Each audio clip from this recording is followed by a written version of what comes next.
Hi again, Stan Ehrlich. In this chapter, we're going to talk about double tops and double bottoms. Let's take a look at a chart we have seen in other chapters. It happens to be the dollar index, and it happens to be developing, or did actually develop, a double bottom formation. Market comes down, establishes a support level, and I'll draw a little rectangle as I did before when talking about support and resistance. At support, market went up and then came back down to approximately that same support area, but didn't, just a second, but did not break below support. Even if it had broken below support, it shouldn't be by very many pips or ticks. It should be a relatively small or very minor amount, and by the end of the same day, the market should return back above the support area, so you would have a potential false downside breakout. They happen. It's also called a bear trap, but this is how double bottoms frequently develop.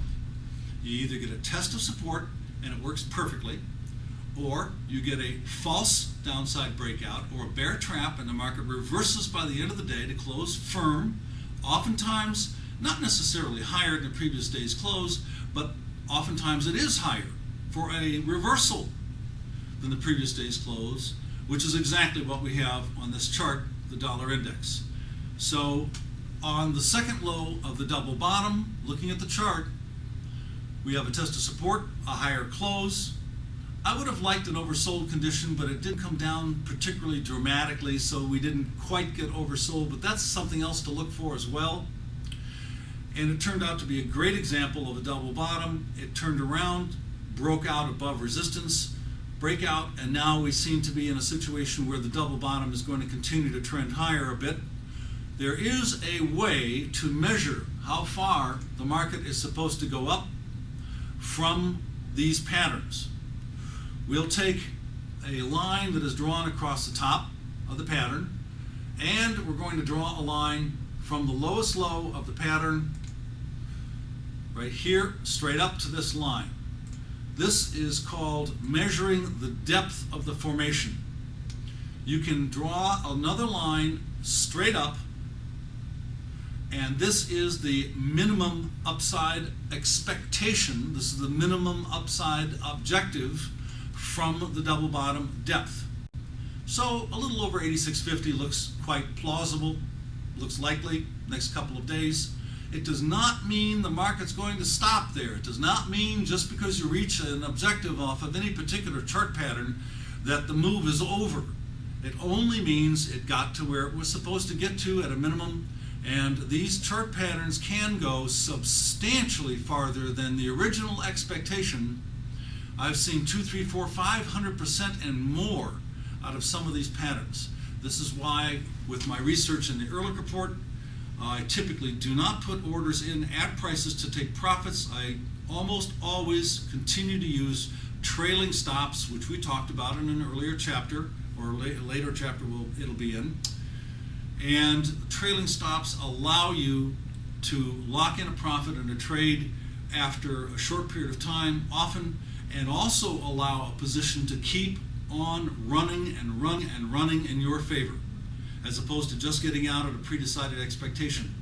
If you have multiple positions on, well, maybe you can take profits with some of the positions and use a trailing stop on others. But I find that if you're trading one unit at a time, whether it be a contract or a unit is 5 or 10 or 100, whatever, and you intend to get into and out of these units at once, at the same time, then trailing stops tends to work better with my style of trading than putting an order in at an objective. So here's a good example of a double bottom formation. We've measured the objective, and it seems to be well on its way. Let's look at a double top, which is again a chart we have used in a different section. Double tops and double bottoms work extremely well with support and resistance, because that's exactly what the second low or the second high is doing. It is testing that support or resistance level respectively. So with the Eurodollar chart here, it formed a top, by the way, with my favorite reversal happening, the key reversal. We talked about it in a different chapter. Dropped off mildly, developed some support, and I'll draw a line across this support. I'll use a different line this time, slightly different, but essentially it's the same thing, that's all. Right across these bottoms. And I will be measuring the depth of the formation from that line straight up to the highest high of the double top, and sometimes I use an average of the two highs if they're modestly different in price, so I'll lower that just a hair. I'm probably off a couple of ticks, but that's not going to matter in the end. Here is the depth of this double top formation. You went up, actually made a minor new high, breaking previous highs on this day, but it didn't hold. The strength fizzled out. The market closed slightly lower. It's a modest reversal. We were almost overbought at the time. I would have liked it if it gotten overbought like on this occasion or over here or over here. There wasn't quite enough strength to get into that condition, which you will see plenty of times with the second high and a double top. It adds to the legitimacy of the formation, in my opinion. So resistance stopped the rally.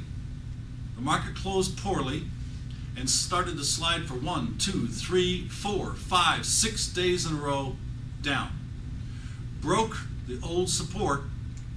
Here's your depth of the formation right there, this line. So we're going to measure straight down from any of the horizontal points. Therefore, the minimum downside objective should be about 12400 on this chart, the Eurodollar. There's not much point in being very exact. 124.05, 124.10, 12400. You're not going to find an objective on a price pattern being met so accurately that it's going to be exacted to the tick. The point is, we should see a bit more weakness from our current quote. That's 175 ticks or pips lower, which is a pretty decent move in itself, let alone the fact that this market seems to be ready to make new lows. Let's look at the chart one more time, Larry. If I extend this to the right, you'll notice that the highs of the last couple of days, actually 3 out of the last 5 days, are right smack dab at that previous support level, which has now turned itself into a new resistance level. I need to mention that if support is broken, it then becomes resistance. Actually should have mentioned that in the section for support and resistance, but I've mentioned it now. So looks like this chart could drop off a little bit more short term. All right, there's an example of a double top, and they're very common formations. You'll see them all the time. It may take only several days to form a very small double top formation. It could be a double top over a year or two, which are fairly rare.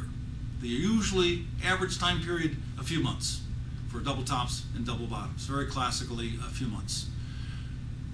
Okay, thank you very much.